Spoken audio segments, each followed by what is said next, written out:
Hello guys and welcome back to my channel. If you're new to my channel, hello and welcome to my channel. My name is Sama. So in this video I want to share this there's this video that is going around of Pastor Tunde Bakare and what he said about Mohbad and Mohbad's name, Mohbad's lifestyle and stuff like that. I'll let you guys listen to what he said and then I'll come back and say what I want to say about it. Last night my wife did not know that there was a Mohbad. How many of you know Mohbad? Huh? The Nigerian artist who died at 27, Mohbad. Mohbad, when he was drinking and smoking and associating with evil men, he does not know that the harvest will come so soon and will be cut down in the prime of youth. I'm not blaming him. I'm just telling you, is Mohbad a good name? Mohbad.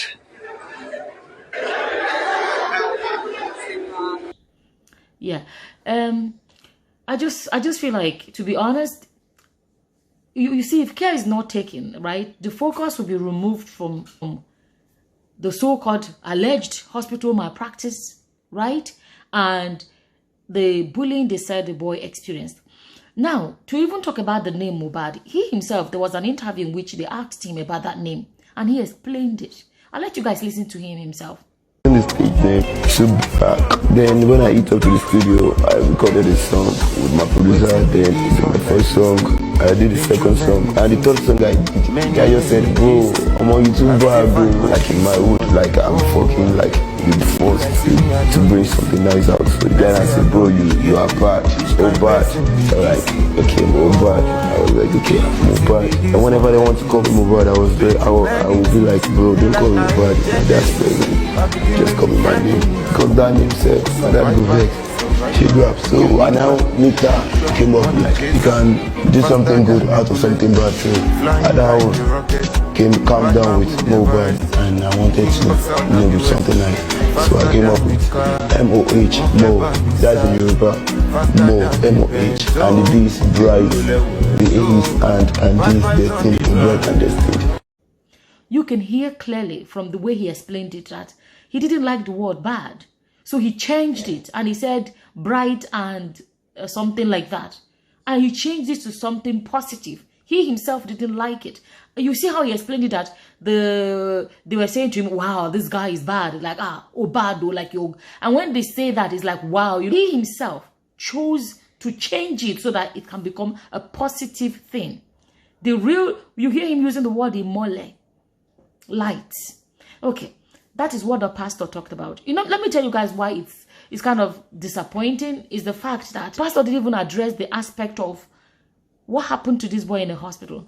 Nigeria is a country where, you know, it will not be the first time we're hearing stories about hospitals not, you know, there are accusations of a hospital malpractice and stuff like that. Shouldn't the focus be on things like that about hospital malpractice and area of what they allegedly put his life through? Let's not forget, if you listen to one of his songs where he said, "Daddy, I'm sorry," you would hear some of the words in that song. He said that basically they were poor. The landlord was giving them a worry. Landlord was stressing them because they couldn't afford to pay. He even talked about daddy gathered money and sent him to Poly, which is Nigeria is a polytechnic, is a college, is a kind of a college, right? And he said he went to college. He said daddy is sorry because he didn't listen, he didn't go to class. He said he went in the wrong direction. Basically, he was doing Yahoo and he was smoking, whatever he said he was smoking.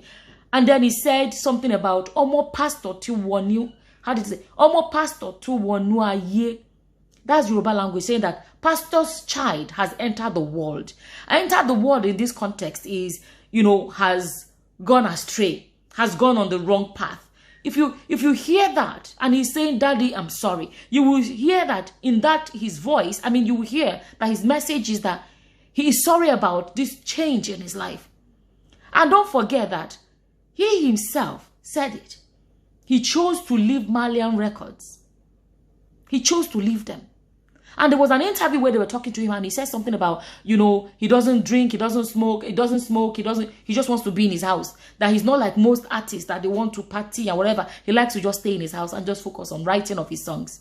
What would you say is your most difficult, has been your most difficult and challenging part of being an artist? Like, what event has made you think, oh, more, did I really make the right choice to be an artist?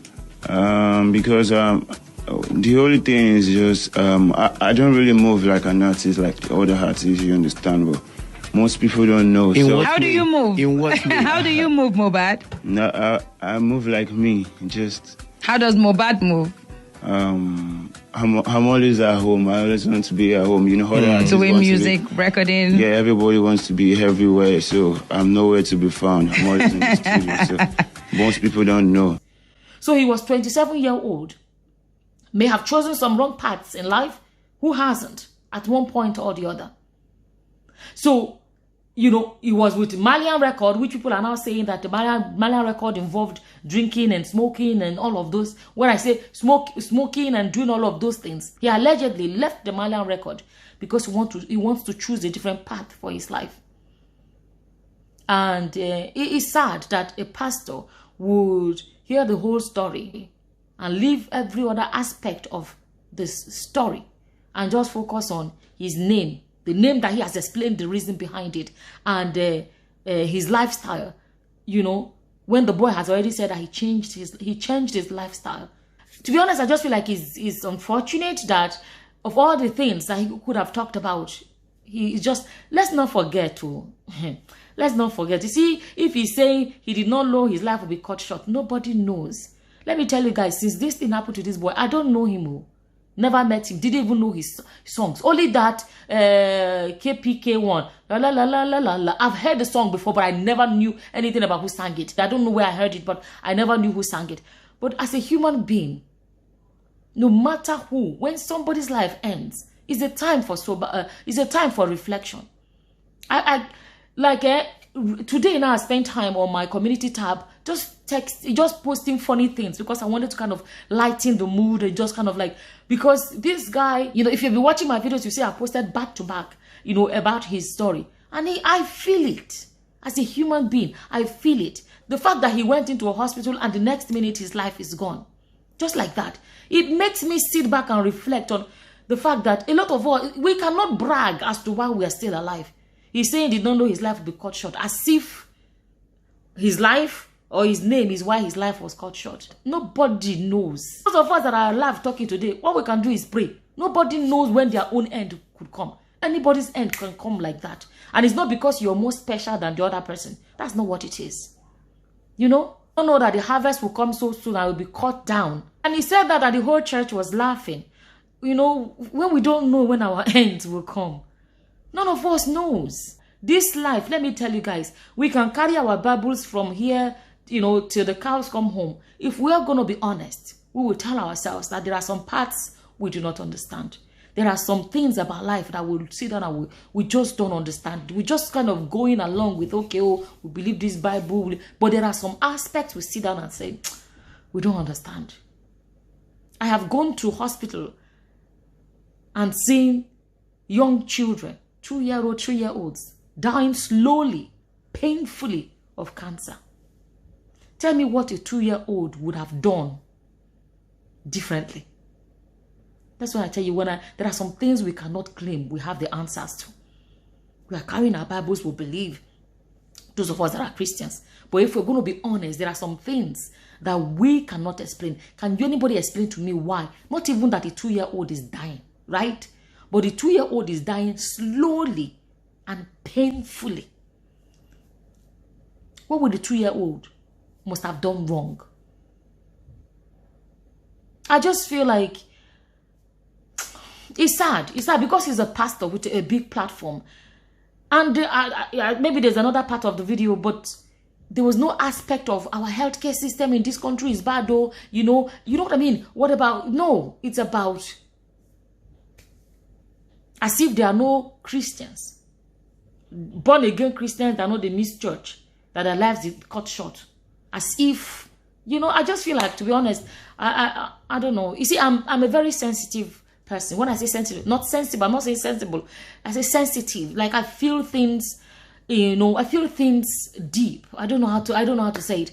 You know, I never knew Mohbad, but when you hear somebody has been through all of the things they've shown that he has been through, and then at the same time you hear that he went into a hospital and they gave him injection and he was gone, The last thing you should be talking about or probing into is the life he lived. We didn't live his life with him. We don't know, maybe that was his past. I would raise my hand and said, I'm one of those that did backslide at some point in my life. I stopped going to church.